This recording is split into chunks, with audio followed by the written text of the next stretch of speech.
Ang susunod na programa ay rated PG. Ito ay nangangailangan ng patnubay at gabay ng magulang para sa mga batang manonood.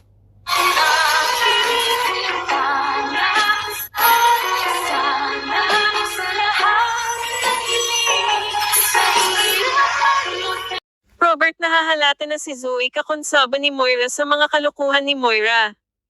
Si Zoe din tumawag sa mom niya na nag-withdraw ang dad niya ng pera para ay pantubos doon sa cellphone. Takot na takot si Zoe at Moira dahil malapit na ang katapusan nila mag-ina na renahan sa Epix. Robert gusto na matapos ang kasamaan ni Moira kaya naman nagbayad siya ng napakamahal na halaga para dun sa cellphone dahil gusto niya malaman at makita kung ano talaga ang nakaraan na pinagdadaanan niya. Lalaki na hawak ng cellphone ni Robert hindi na makapaghintay na makuha niya ang malaking halaga na pera. Nanigurado ang lalaki na magmakapera siya kaya naman si Lynette ang tinawagan niya dahil alam niya hindi modo si Lynette at alam niya kina Lynette dapat mapunta ang cellphone.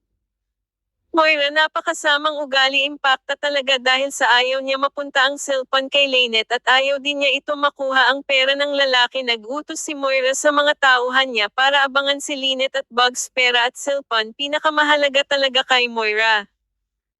Lynette, hawak niya na ang phone at binuksan niya ito. Ang laman, nakita ni Lynette ang ebidensya ng video self ni Robert na yun ang magpapatunay na si Moira ang nagtulak sa kanya sa hagdan at dun sa video na yun inamin ni Moira kay Robert ang lahat kaya naman niya ginawa dahil kay Zoe at pinagmulan nila ng away dahil sa DNA result na hindi niya tunay na anak si Zoe. Grabe talaga si Moira, nag-utos ipaligpit si Lynette pero naunahan siya dahil alam ni Lynette gagawa at gagawa si Moira ng paraan para abangan siya.